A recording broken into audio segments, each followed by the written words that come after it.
Cáncer. El cáncer engloba un gran número de enfermedades que se caracterizan por el desarrollo de células anormales que se dividen, crecen y se diseminan sin control en cualquier parte del cuerpo. Las células normales se dividen y mueren durante un periodo programado. Sin embargo, las células cancerosas o tumorales pierden la capacidad para morir y se divide casi sin límite. La palabra cáncer en latín significa cangrejo. Y el término griego equivalente es carquinos, que además de ser cangrejo significa úlcera maligna. El origen del cáncer ocurre cuando las células normales se transforman en cancerígenas, es decir, que van a adquirir la capacidad de multiplicarse desarrolladamente e invadir los tejidos y otros órganos. El proceso de aparición de cáncer se denomina carcinogénesis. Esta dura varios años y pasa por diferentes fases. Las sustancias responsables de producir esta transformación se llaman agentes cancerígenos. Hay diferentes tipos de cáncer, como lo son los carcinomas, que se tratan de cánceres que se van a originar a partir de células epiteliales, los sarcomas, que se van a formar a partir del tejido conectivo, las leucemias, que se originan en la médula ósea, y los linfomas, que se desarrollan a partir del tejido linfático. Además vamos a tener otra clasificación en la que encontramos el in situ, que es donde hay células anormales presentes pero que no se han diseminado, el cáncer que es localizado, que está bien delimitado, el regional, que es el que se ha extendido a estructuras cercanas, el distante, que este ya se ha diseminado a partes distantes del cuerpo, y el desconocido, donde no se tiene suficiente información para determinar el estadio. Y vamos a tener 4 estadios. El estadio 0, en este estadio van a haber células normales, pero no se habrán diseminado a ningún tejido cercano.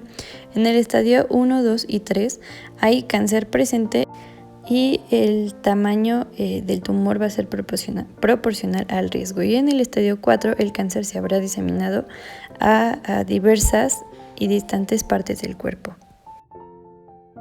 Fármacos alquilantes. Estos fármacos van a ser un grupo de medicamentos que van a estar indicados para tratar el cáncer, y su mecanismo de acción es que van a impedir la reproducción de las células al dañar su ADN.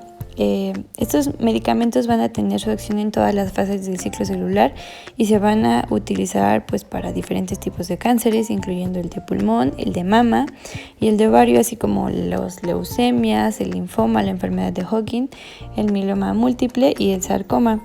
Y ya que estos medicamentos dañan el ADN, pueden afectar a las células de la médula ósea, que van a formar nuevas células sanguíneas.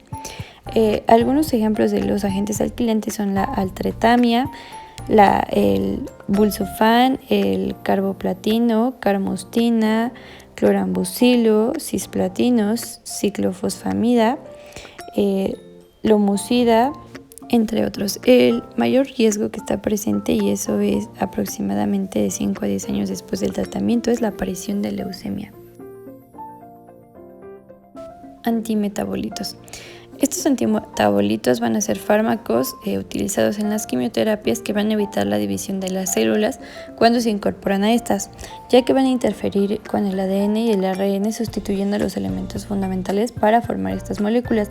Cuando esto sucede, el ADN no puede hacer copias de sí mismo y la célula no puede reproducirse. Se usan normalmente para tratar leucemias, cáncer de seno, ovarios y del tracto intestinal, así como otros tipos de cáncer. Algunos ejemplos de estos son la azacitidina, la cabecitabina, cladribina, clofabida, decitabina, floxuridina, fludabadina, metotrexato y entre otros fármacos. Todos van a ser antagonistas del ácido fólico, antagonistas de la piridamida, de las purinas, y también van a ser inhibidores de la adenosina deaminasa. Inhibidores de microtúbulos. Estos son sustancias de origen vegetal que van a interferir con el hueso mitótico, es decir, que van a actuar en la fase de la mitosis del ciclo celular. Vamos a tener principalmente 2 tipos: los alcaloides de la vinca, que estos alcaloides Son medicamentos utilizados en el tratamiento del cáncer, son del tipo citotóxicas, ya que inhiben la capacidad de las células cancerosas de dividirse. Actúan a nivel de la tubulina, lo cual va a prevenir que se formen los microtúbulos necesarios para generar el hueso mitótico, vital en la división celular.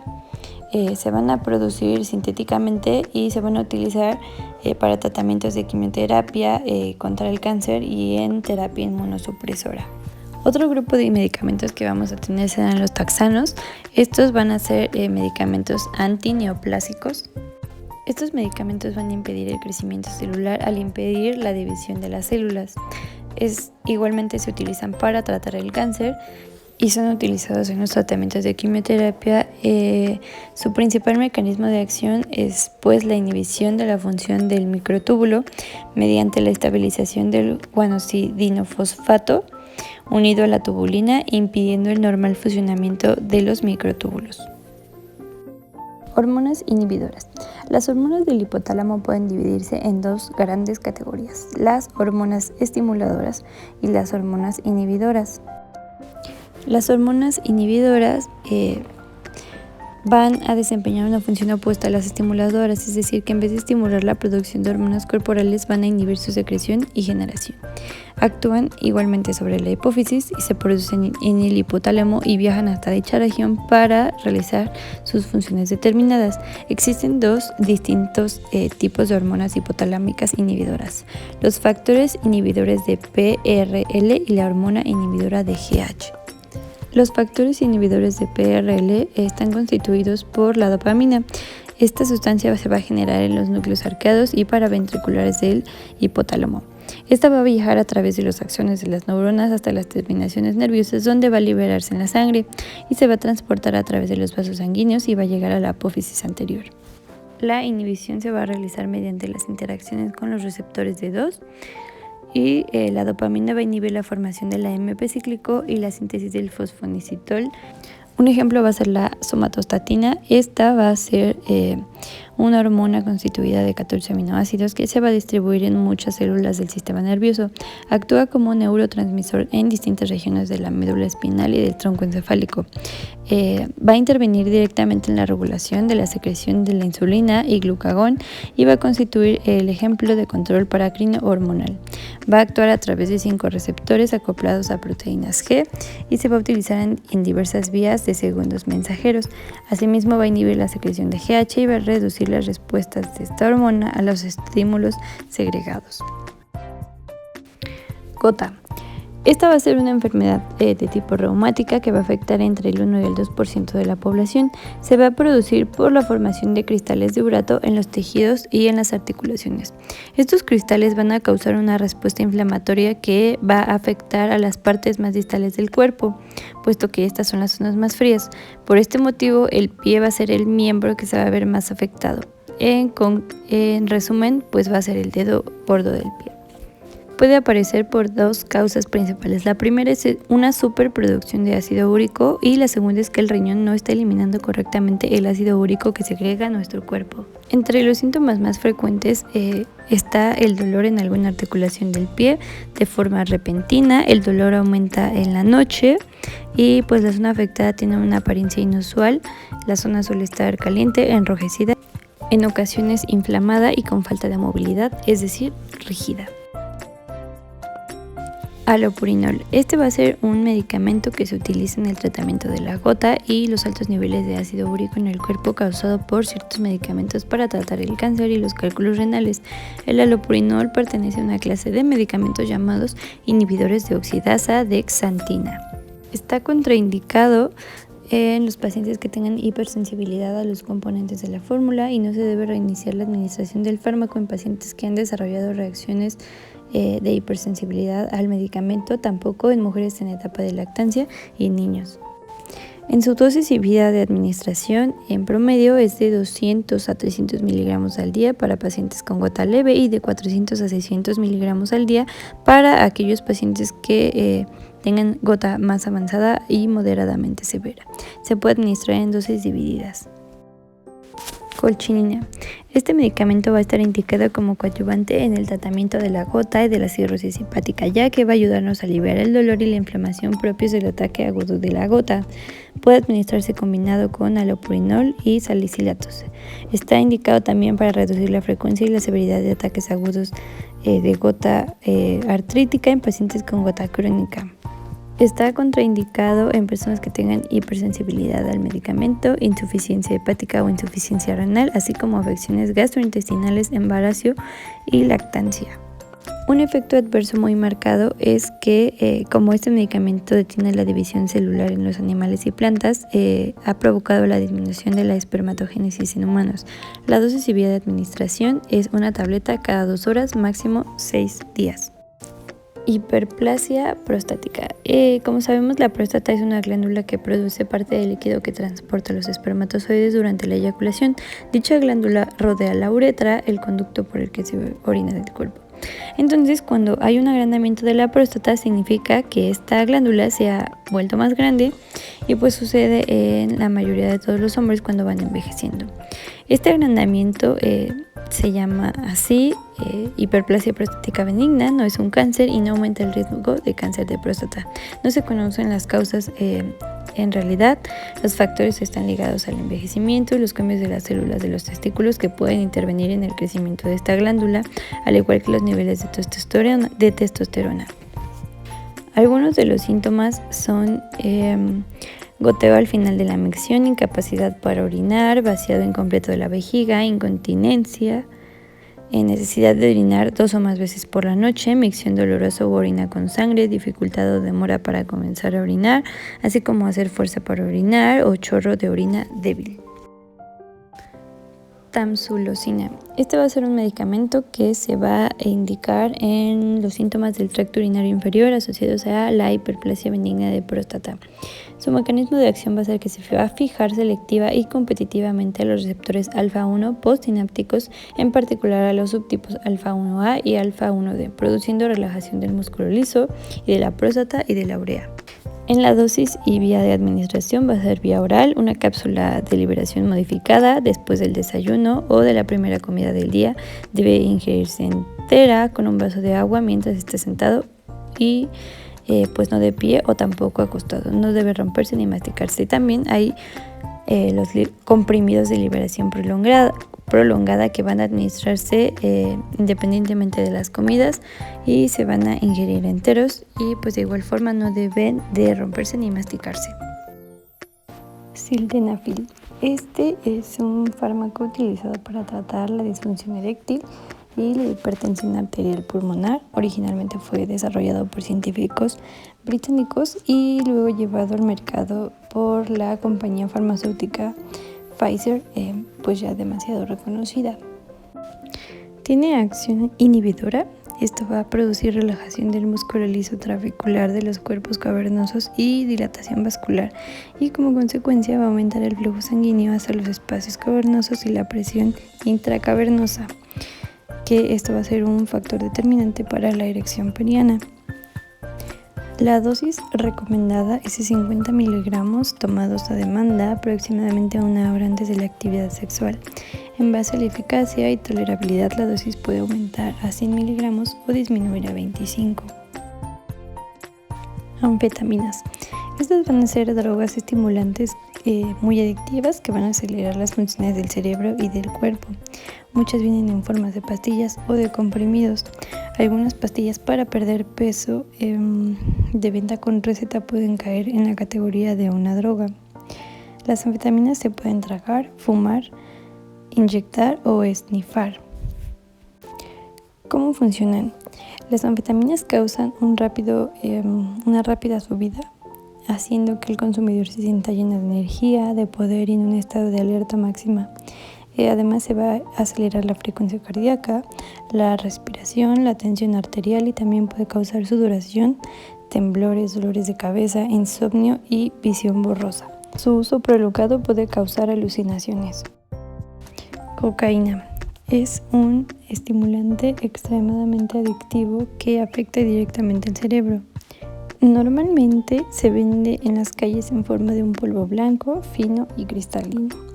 Existen dos formas químicas de la cocaína que suelen consumirse: la sal clorhidrato, que es soluble en agua, y los cristales de cocaína o base, conocidas en inglés como fibrase, que no son solubles en agua.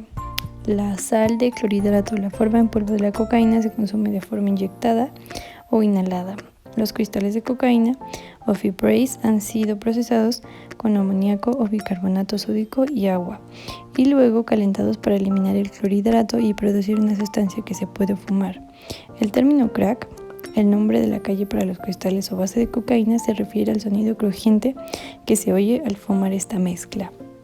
Se ha comprobado que al consumir cocaína hay muchos efectos, como la excitación de algunas regiones del cerebro por estímulos gratificantes, tales como la comida, el sexo y muchas otras drogas. Uno de los sistemas neuronales que parece más afectado por la cocaína se origina en una región del cerebro que se llama el área ventral del tegmento. Aquí las fibras nerviosas se extienden a la región del cerebro conocida como núcleo accumbens y se aumentan los niveles de la sustancia química en el cerebro, en este caso la dopamina, que así va a aumentar la actividad neuronal en el núcleo, y la neurona va a liberar esta dopamina en la sinapsis. Entonces se conoce que la cocaína bloquea la eliminación de la dopamina de la sinapsis, lo que resulta en una acumulación de dopamina y una amplificación de la señal de las neuronas receptoras. Fluoxetina. Este es un fármaco antidepresivo de la clase de los inhibidores selectivos de la recaptación de serotonina. Esta va a inhibir selectivamente la recaptación de serotonina por neuronas del sistema nervioso central. Las dosis de este medicamento se van a dar vía oral en dosis únicas o fraccionadas durante o entre las comidas.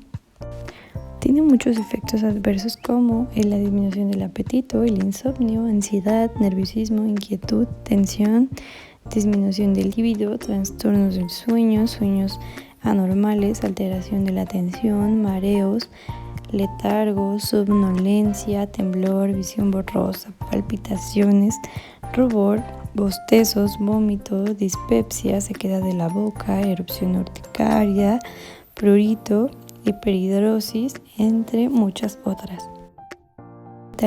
El metilfenidato es un medicamento psicoestimulante aprobado para el tratamiento del trastorno por déficit de atención con hiperactividad, también para el síndrome de taquicardia ortostática postural y narcolepsia. Este fármaco, cuyo principio activo es el metilfenidato, al igual que todos los estimulantes, va a mejorar la función de la comunicación entre ciertas partes del cerebro relacionadas con la atención y el control de los impulsos.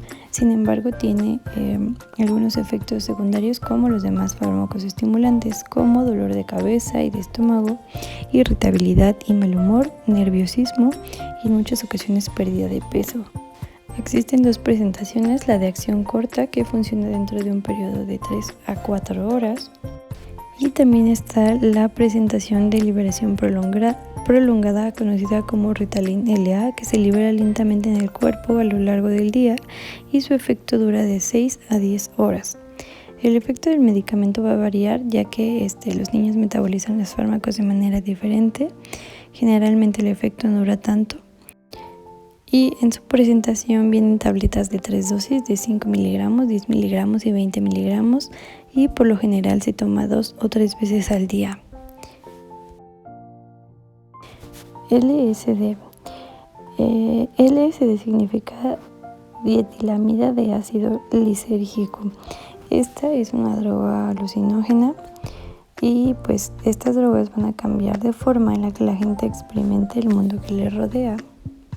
Va a ser inodoro, incoloro y también va a ser insípido. Se puede dividir en cuadritos de papel que la gente chupa o traga. Además, esto va a alterar el sentido del espacio, la distancia y del tiempo. La gente dice que oye colores y que ve sonidos y que tiene sensaciones extrañas y emociones muy fuertes. Además de que los efectos de la droga no remiten y pueden durar hasta 12 horas. También puede provocar lo que se llaman viajes malos o muy desagradables, donde el paciente va a sentir pánico, confusión, tristeza y va a haber imágenes terroríficas. Ya que va a alterar la capacidad del juicio y el comportamiento de la persona, esos consumidores pueden encontrar a sí mismos en situaciones peligrosas. En los cambios físicos que tiene esta droga va a estar la subida de tensión arterial, el aumento de la frecuencia cardíaca, los temblores y las sacudidas musculares, además de la dilatación de las pupilas, sudores, insomnio y pérdida del apetito.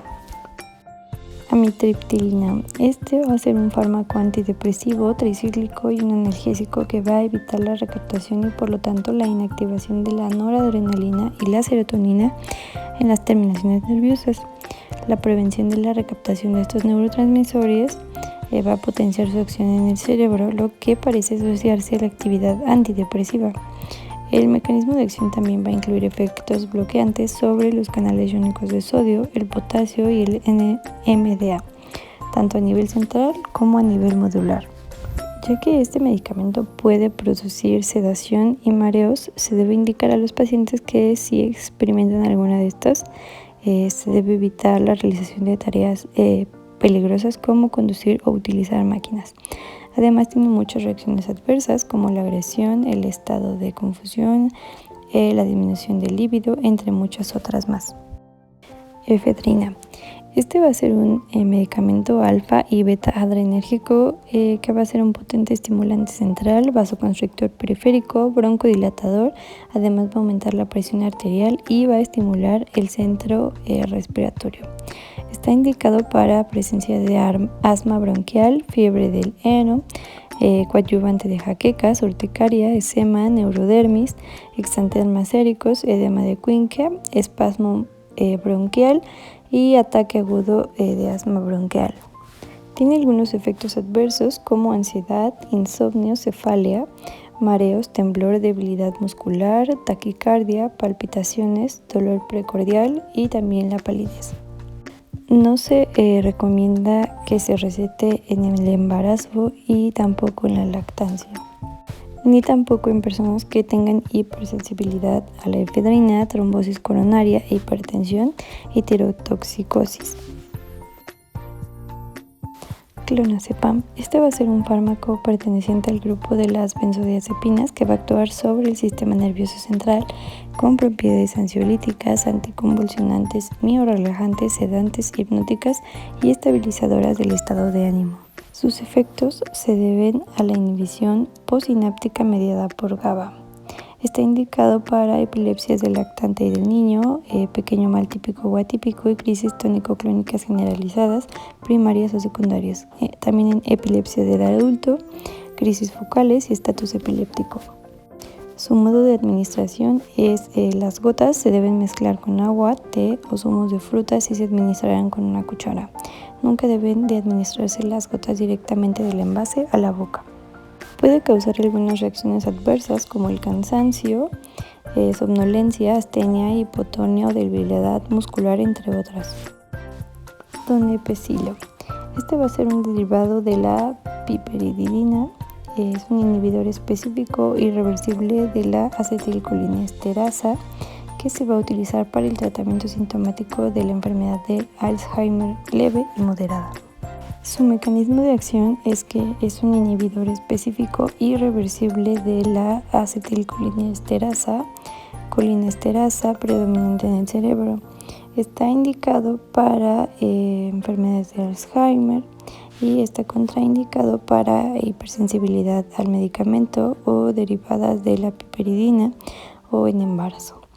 En sus advertencias está que acentúa la relajación muscular de tipo succinilicolina, también alteraciones de la conducción cardíaca supraventricular, antecedentes de asma, de enfermedad pulmonar obstructiva, de enfermedad ulcerosa o concomitante con AINES. También inducen síntomas extrapiramidales, riesgo de convulsiones y de obstrucción de vías urinarias bajas, entre algunos otros. Valproato sódico. Este va a ser un medicamento utilizado en el tratamiento de la manía en adultos, en la cual se puede sentir muy excitado, eufórico, agitado, entusiasta o incluso hiperactivo. Esta manía se produce en una enfermedad llamada trastorno bipolar y este medicamento puede utilizarse cuando no se puede usar el litio. En su mecanismo de acción tenemos que este va a aumentar los niveles cerebrales de GABA y al mismo tiempo va a disminuir los aminoácidos excitadores y va a modificar la conducta del potasio. También está indicada para epilepsias generalizadas, primarias, convulsivas, no convulsivas o ausencias y mioclónicas parciales con sintomatología elemental o compleja. Su forma de administración es en comprimidos que se ingieren enteros sin masticar ni triturar en agua en 1 o 2 tomas. Gabapentina. Este medicamento va a reducir la liberación de los monoaminoneurotransmisores y va a aumentar el recambio de GABA en varias áreas cerebrales. Su modo de administración es vía oral, se va a administrar con o sin alimentos y debe tragarse entero con ingesta suficiente de líquido. Está contraindicado en hipersensibilidad a la fórmula y también debe tenerse cuidado con la insuficiencia renal y su biodisponibilidad va a estar disminuida por los antiácidos y aumentada con fármacos como la morfina. Tiene algunas reacciones adversas como lo son la infección viral, neumonía, infecciones respiratorias o del tracto urinario, infección otitis media. También leucopenia, anorexia, aumento del apetito, hostilidad, confusión e inestabilidad emocional, así como carbamazepina. Este va a ser un fármaco anticonvulsivo y estabilizador del estado de ánimo utilizado principalmente para controlar las crisis epilépticas y el trastorno bipolar. Este fármaco es un anticonvulsionante relacionado con los antidepresivos tricíclicos. Este medicamento va a reducir la liberación del glutamato, va a estabilizar las membranas neuronales y va a deprimir el recambio de dopamina y de la noradrenalina. Su modo de administración va a ser ingerir durante, después o entre las comidas con un poco de líquido. Va a tener reacciones adversas como lo son el mareo, la ataxia, somnolencia, fatiga, cefalia, entre otras. Phenytoin. Este medicamento va a pertenecer al grupo de los denominados antiepilépticos y va a utilizarse para el tratamiento de la epilepsia. Puede utilizarse también para controlar diversos estados de la epilepsia, para controlar o prevenir las convulsiones durante o después de una operación de cerebro o lesiones graves en la cabeza.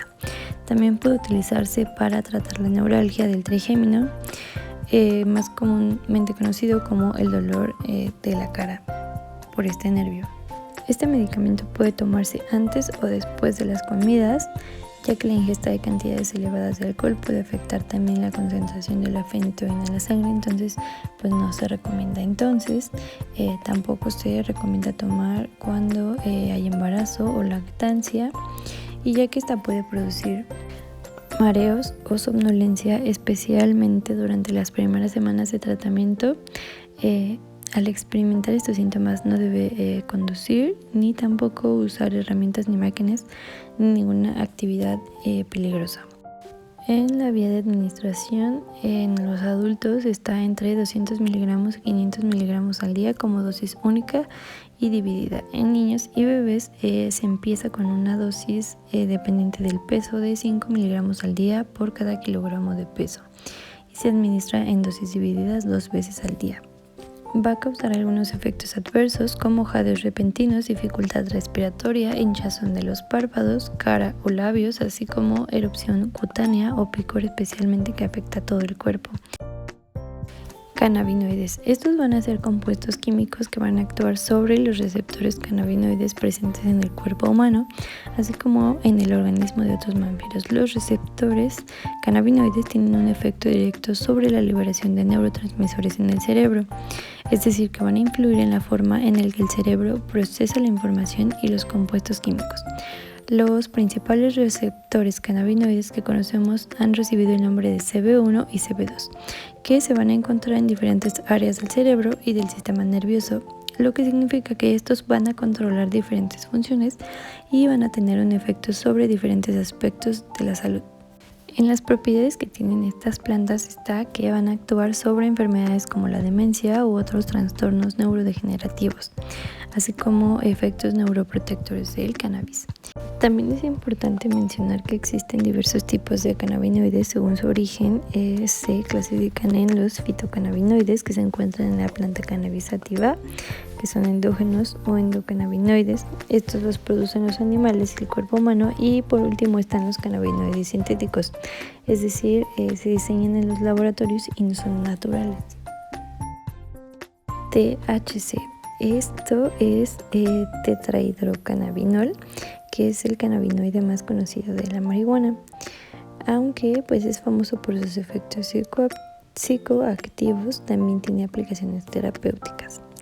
En sus propiedades medicinales, este va a interactuar con el organismo al conectar con los receptores del sistema endocannabinoide conocidos como CB1 y CB2.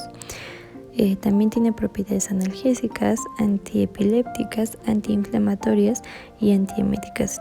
Y también se está investigando sus efectos antitumorales. Además se utiliza para abrir el apetito y el insomnio. Pruebas de farmacocinética. Estas tienen como objetivo averiguar si un medicamento determinado podría ser eficaz para la población. De igual manera, averiguar cuál es la dosis óptima para las personas y anticipar si el medicamento le causará un efecto secundario perjudicial. Estas pruebas van a ser el estudio de la respuesta de los genes a ciertos medicamentos. Los genes son partes de ADN que se van a heredar de los padres y van a tener características únicas.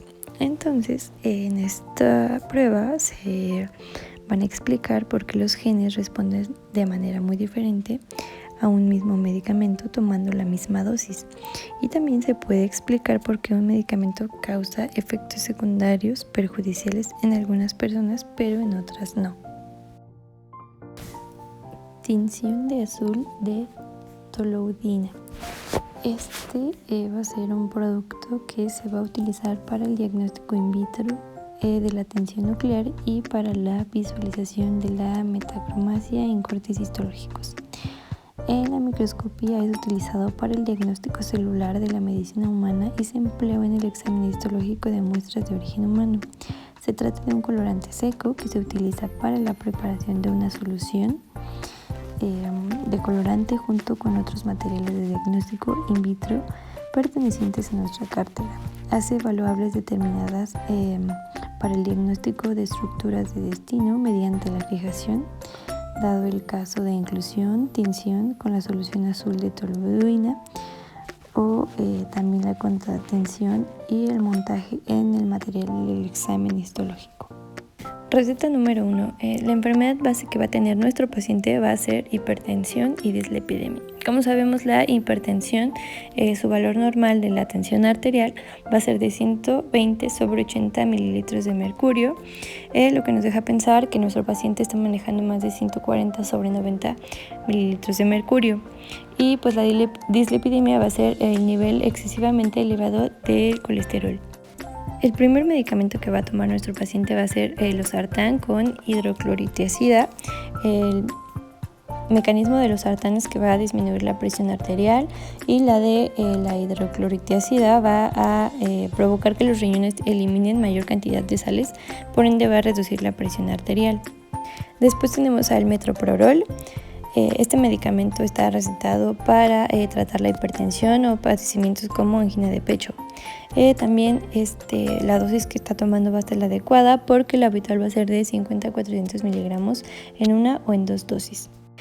Posteriormente vamos a tener a la atorvastatina. El mecanismo de la atorvastatina va a ser que esta va a disminuir los niveles de colesterol en la sangre, va a tratar el padecimiento que tiene nuestro paciente de la dislipidemia y va a prevenir enfermedades cardiovasculares que el paciente pueda desarrollar. Este medicamento normalmente debe tomarse una vez al día por la noche y en este caso la dosis está adecuada a las necesidades del paciente. También tenemos al bezafibrato. El mecanismo de este va a ser que va a disminuir los niveles de triglicéridos en sangre. Como sabemos, Los niveles de triglicéridos van de 100 a 150 miligramos sobre decilitros, entonces lo que nos deja pensar que nuestro paciente está manejando niveles más altos que eso. Bueno, y normalmente se receta una tableta 3 veces al día, pero pues aquí también está adecuado a las necesidades del paciente, no es tan grave su padecimiento. Y por último vamos a tener el nifedipino, que va a inhibir el flujo de los iones calcio al tejido miocárdico y muscular liso de las arterias coronarias y de los vasos periféricos, por lo que nos va a ayudar a tratar la hipertensión de nuestro paciente y provocar algunas enfermedades cardiovasculares como la angina de pecho. El único error que yo encuentro en esta receta es que el bezafibrato y la atorvastatina están prescritos juntos, y eso está contraindicado, ya que ambos tienen la función de disminuir el nivel de colesterol y de los triglicéridos mediante el mismo mecanismo. Y pues al estar juntos va a aumentar la toxicidad de ambos medicamentos y se va a ver alterada la membrana biológica. Receta número 2. La enfermedad base que va a tener nuestro paciente va a ser insuficiencia cardíaca, hipertensión arterial, artrosis, edema y además asma por los medicamentos que están prescritos en esta receta. El primero va a ser el metoprolol. Como sabemos, este medicamento se utiliza para tratar la hipertensión y algunas anomalías como la angina de pecho. Nos deja pensar que por este medicamento existe ese padecimiento en un nivel de medio moderado y la dosis habitual es de 100 miligramos al día. El segundo medicamento va a ser el amlodipino. Este va a ser un fármaco que se utiliza también para tratar la hipertensión arterial y la enfermedad de las arterias coronarias, ya que es un bloqueador de los canales de calcio que tiene un efecto duradero y trabaja parcialmente en la vasodilatación. Y bueno, la dosis del amlodipino es de 5 miligramos al día para la hipertensión y de 5 a 10 miligramos al día para la angina de pecho. El tercer medicamento que vemos ahí es el omeprazol. Este es un inhibidor de la bomba de protones y está indicado en el tratamiento de enfermedades acidopépticas y en sus diferentes formas. Está contraindicado en pacientes con antecedentes o presencia de insuficiencia renal hepática o úlcera gástrica maligna, y su dosis normal va a ser de 20 miligramos al día. El siguiente medicamento es el celecoxib. Este medicamento se utiliza para el tratamiento sintomático de la osteoartritis y artritis reumatoide, ya que este va a inhibir la secreción del ácido en el estómago y se va a unir a la bomba de protones en la célula parietal gástrica, inhibiendo así el transporte final de los iones hidrógeno al lumen gástrico. Después tenemos el etoricoxib, que está indicado para el tratamiento agudo y crónico de los signos y síntomas de la osteoartritis y de la artritis reumatoide, además de también aliviar el dolor agudo y crónico. La dosis de este medicamento es de 60 miligramos de una vez al día. Después tenemos a la furosemida, y este medicamento va a estar indicado como un diurético en los casos en los que se curse retención hídrica o edemas, junto con otras medidas terapéuticas que se van a utilizar para el control de las crisis hipertensivas, por lo que nuestro paciente es también hipertenso. Y la dosis de este medicamento va a ser de 40 miligramos al día.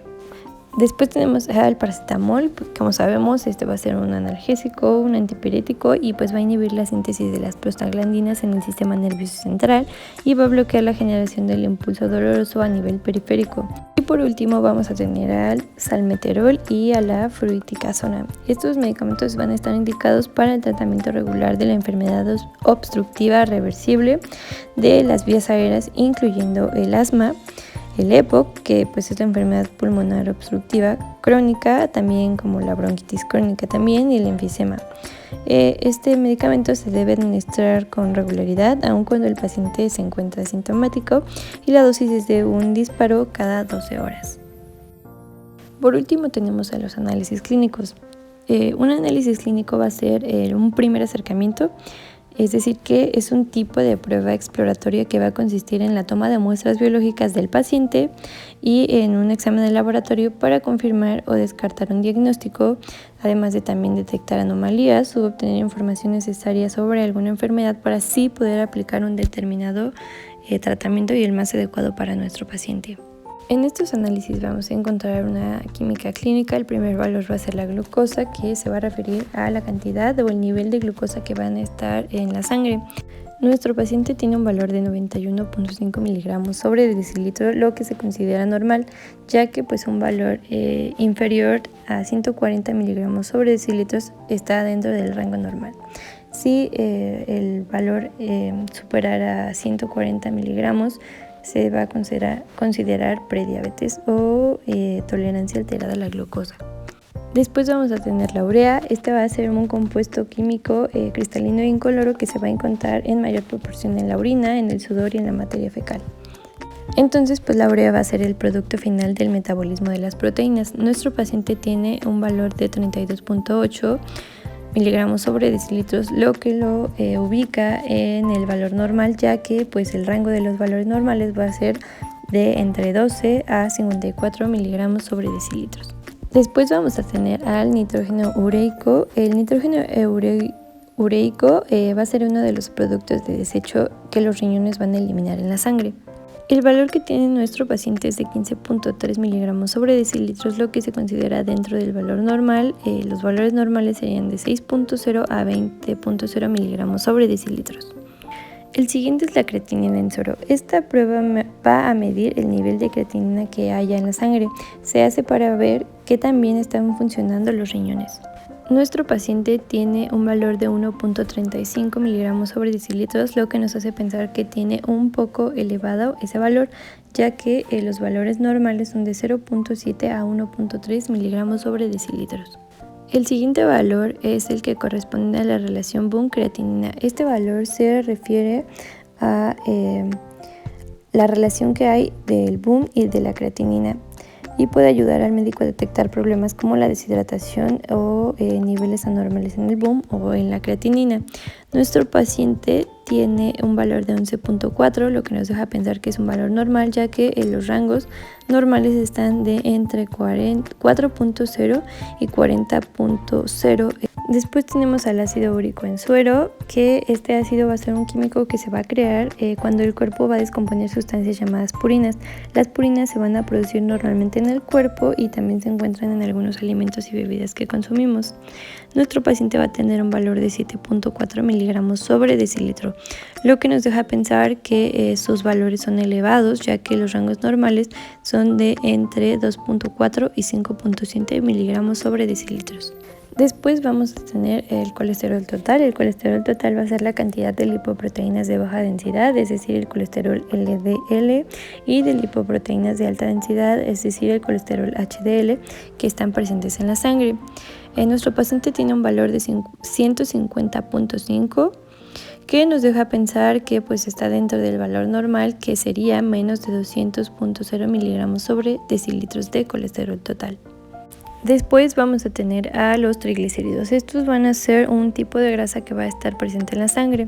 Nuestro paciente tiene un valor de 193.8, lo que nos deja pensar que tiene el colesterol elevado, porque los valores normales son de menos de 150 miligramos sobre decilitros de triglicéridos. Después vamos a tener la relación de colesterol LDL y de colesterol HDL.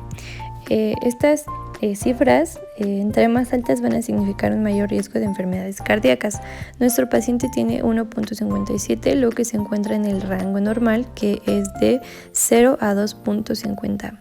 Y por último vamos a tener los valores del colesterol HDL. Este colesterol significa que son lipoproteínas de alta densidad y son aquellas que van a transportar el colesterol desde los tejidos del cuerpo hasta el hígado, y este colesterol se va a eliminar por la bilis.